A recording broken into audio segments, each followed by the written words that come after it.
Good morning, student. Today we will discuss about disease and its causes. First of all, you should know what is the meaning of disease. Disease जो होता है बेटा, वो किसी भी प्रकार का कोई डिस्कम्फर्ट है आपकी नॉर्मल फिजिकल जो आपकी बॉडी है उसके अंदर, या फिर कोई आपकी जो बॉडी की फंक्शनिंग है उसके अंदर, अगर किसी भी वजह से आपकी बॉडी की जो नॉर्मल फंक्शनिंग है उसमें आप डिस्कम्फर्ट हो गए हो, या आपको महसूस हो रहा है कि कुछ गड़बड़ है, मैं प्रॉपरली अपना काम जो है ढंग से नहीं कर पा रहा हूँ या कर पा रही हूँ, तो इसका मतलब है there will be some disease, या फिर आपको कोई प्रॉब्लम क्रिएट होने वाली है वेरी सून। तो किसी भी लिविंग ऑर्गेनिज्म की जब नॉर्मल फंक्शनिंग जो है वो अल्टर हो जाती है, चेंज हो जाती है किसी भी वजह से, तो उसको हम क्या बोलते हैं? डिजीज बोलते हैं। अब डिजीज जो होती है वो पता कैसे लगेगी, कैसे आपको पता लगेगा आपको बीमारी हो गई? फॉर एग्जाम्पल, आप सो के उठे सुबह और आपको फीवर है, या आपको हेडेक है, या आपको या स्टमक एक है, कुछ भी कोई भी चीज हो सकती है, या आपको पेन है कहीं भी, तो इसका मतलब है आपकी बॉडी के अंदर कोई ना कोई डिस्कम्फर्ट आ गया। तो ये जो चीजें होती है ना बेटा, ये सिम्टम्स होते हैं किसी भी बीमारी के। तो हर बीमारी के लिए आपको सिम्टम्स या साइन मिलेंगे।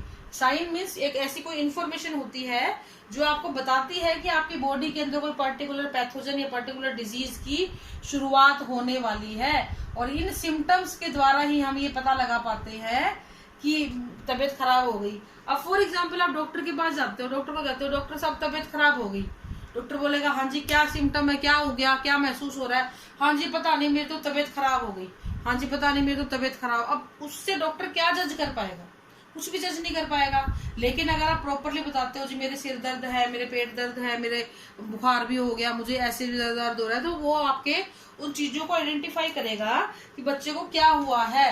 लाइक आपको कफ हो सकती है, आपको कोल्ड हो सकती है, आपको फीवर हो सकता है, आपको जॉइंट पेन हो सकता है। तो इन सारे के सारी चीजों को हम क्या बोल देते हैं बेटा? सिम्टम्स बोल देते हैं। और इन सिम्टम्स के आधार पर ही डॉक्टर आपको फिर सलाह दे सकता है। अगर आप ये कहते रहे कि तबीयत खराब है, तबीयत खराब है, तबीयत खराब है, तो बेटा वो इलाज में फिर हवा में ही होगा। जैसे आप अपनी तबीयत खराब बता रहे हो ना, वैसा ही फिर आपको इलाज मिलेगा। ठीक है। तो साइन और सिम्टम्स जो होते हैं वो किसी भी चीज के लिए होते हैं। आप इमेजिन करो कि आप जैसे कोरोना वायरस से किसी को हो रहा है आजकल, आप सब जान रहे हो इसके बारे में, मैं इसलिए इसको बता रही हूँ। किसी को पता नहीं चलता कि कोरोना वायरस मेरे अंदर चला गया, नहीं पता चलता। लेकिन पता कब लगता है कोरोना हो गया? जब उसके सिम्टम्स या सिग्नल आपकी बॉडी में आते हैं, उसके साइन आपकी बॉडी दिखाना शुरू करती है। गले में खराश, बुखार, ये वो जो भी अटपट इसके सिग्नेचर्स है, साइंस हैं, वो सारा कुछ आपको ये बताएगा कि हो ये कोरोना तो नहीं हो गया। आप पहले डरोगे। हल्की खांसी जुकाम भी आपको नॉर्मली वैसे भी हो जाएगी ना, तो आप डरोगे अरे कोरोना तो नहीं हो गया। क्यों? क्योंकि आपको सिम्टम्स पता लग रहे हैं, सिम्टम्स आपको बॉडी में आने शुरू हो गए हैं।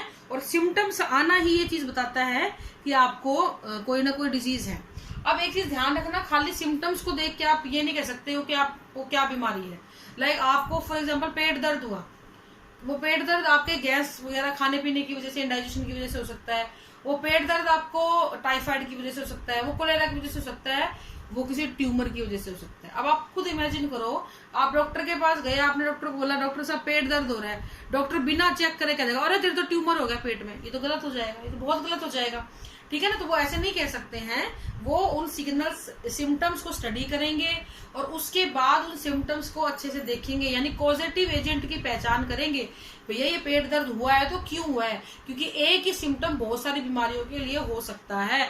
अब सिंपल खांसी जुकाम हो जाता है तो भी हम कहते हैं फ्लू हो गया, फिर अगर वैसे हो जाए तो हम कहते हैं कि स्वाइन फ्लू हो गया, और ज्यादा हो जाए कोरोना हो गया। तो ये सिम्टम्स ही तो हैं। अब हल्के फुल्के खांसी जुकाम को आप बारिश में ना लिया, आपको जुकाम हो गई, आप कह दो आपको कोरोना हो गया, बिल्कुल गलत है। तो इस तरीके से सिम्टम्स को एनालाइज करना पड़ता है, और उसको एनालाइज करने के लिए हम खुद डॉक्टर नहीं बन सकते हैं। हमें किसी भी फिजिशियन की या डॉक्टर की सलाह लेनी पड़ती है, जो आपको ये बताता है कि आपको हाँ ये फलाना फलाना आपको बीमारी हुई है और आपको इसके लिए क्या कुछ काम करना है। जैसे सिर दर्द हो गया, तो सिर दर्द के बहुत सारे कारण हो सकते हैं। सबसे लास्ट कारण आप ब्रेन ट्यूमर मान लो। अब मैं भिड़ते ही आपको कह दूं अरे भाई आपको मैडम सिर दर्द हो रहा है, मैं कहूंगी बेटा ब्रेन ट्यूमर हो गया, तो कोई अच्छी बात है? बिल्कुल भी नहीं। आपको सिर दर्द किसी भी वजह से हो सकता है आप ज्यादा पढ़ते हो, आपका आईसाइट वीक हो गई है, हो सकता है आप बहुत टीवी देखते हो तो स्ट्रेस की वजह से आपका सिर दर्द हो रहा है, हो सकता है आपकी नींद पूरी नहीं हुई इसलिए आपका सिर दर्द हो सकता है। तो डॉक्टर क्या करते हैं, इन सिम्टम्स के पीछे जो पॉसिबल कॉज हो सकता है ना डिजीज का, उसको आइडेंटिफाई करते हैं। और वो क्या करते हैं, इन सिम्टम्स के आधार पे बेटा वो लोग एक पर्टिकुलर डिजीज को आइडेंटिफाई करते हैं, भाई ये लक्षण किस किस बीमारी में होते हैं, फिर उनके वो टेस्ट करवाते हैं। टाइफाइड हो गया, कोलेरा हो गया, डायरिया हो गया, डिसेंट्री हो गया, इस तरीके से वो टेस्ट कराते हैं, ठीक है। और टेस्ट करने के बाद वो आपको एक्चुअली ये पता लगता है कि किस वजह से आपके ब्लड टेस्ट में, यूरिन टेस्ट में, स्पूटम टेस्ट में, ठीक है, फीकल मटेरियल टेस्ट में, किसी भी चीज के अंदर आपको अगर कोई भी पैथोजन मिला तो आपको पता लग जाएगा भी हाँ इस पैथोजन की वजह से आपको दिक्कत हुई है। तो इस तरीके से साइन और सिम्टम्स हमारे लिए बड़े ही यूजफुल होते हैं। तो बुखार एक बीमारी नहीं है, बुखार एक सिम्टम है, ये ध्यान रखना। बहुत सारे बच्चे क्या कहते हैं बुखार एक बीमारी है, बुखार बीमारी नहीं होती बच्चों, वो एक सिम्टम होता है, ठीक है। फिर आते हैं cause of disease. Cause of disease हमारे पास दो प्रकार से हो सकती है, इंटरनल और एक्सटर्नल। एक्सटर्नल फैक्टर हो सकते हैं और इंटरनल फैक्टर हो सकते हैं। एक्सटर्नल फैक्टर और इंटरनल फैक्टर। एक्सटर्नल फैक्टर बाह्य कारण होते हैं। इसके अंदर हमारे पास एक कैटेगरी है पूरी, जैसे कि आपको एनवायरमेंटल पॉल्यूटेंट की वजह से कोई बीमारी हो गई, आपको डाइट की वजह से कोई हो गई, आपको पैथोजन की वजह से कोई हो गई। तो इनको एक एक करके मैं एक्सप्लेन करूंगी। सबसे पहले हम इसी को एक्सप्लेन कर लेते हैं बच्चों। तो एनवायरमेंटल पॉल्यूटेंट से मेरा कहने का मतलब ये है कि आपके आसपास इतना पोल्यूशन होता है, इतना धुआं, धक्कड़, डस्ट पार्टिकल, ये वो, इतना ज्यादा पोल्यूशन जो होता है जिसकी वजह से आपकी बॉडी को इफेक्ट होता है। रेस्पिरेटरी प्रॉब्लम होनी शुरू हो जाएंगी, सांस लेने में तकलीफ होगी, आंखों में जलन होगी, और पर्टिकुलर कोई लंग्स की प्रॉब्लम आपको हो सकती है, आपको अस्थमा हो सकता है, कुछ भी हो सकता है, लंग कैंसर तक हो सकता है। अब आप देखिए जरा, इसके अलावा एक कैटेगरी और है बेटा, tobacco, tobacco consumption, alcohol consumption, इनसे भी बीमारियां फैलती हैं। बहुत सारे कारण होते हैं एक्सटर्नल फैक्टर में। फिर आता है बेटा आपका कि इसकी वजह से कोई पेस्टिसाइड हो गया, कोई केमिकल फर्टिलाइजर हो गया, इनसे भी बीमारियां फैल सकती हैं। तो ये एनवायरमेंट पॉल्यूटेंट में आता है। इनएडिक्वेट डाइट, अगर आपको प्रॉपर खाना नहीं मिल पा रहा है, आप कुछ जो खाना खा रहे हो उसके अंदर विटामिन की कमी है, मिनरल्स की कमी है, आयंस की कमी है, तो आपको उसके साइड इफेक्ट आएंगे। फॉर एग्जाम्पल अगर आप हरी सब्जियां नहीं खा रहे हो, ग्रीन वेजिटेबल्स नहीं ले रहे हो, कंज्यूम कर रहे हो, तो आपको आयरन की कमी हो सकती है, आपको एनीमिया भी हो सकता है, ठीक है।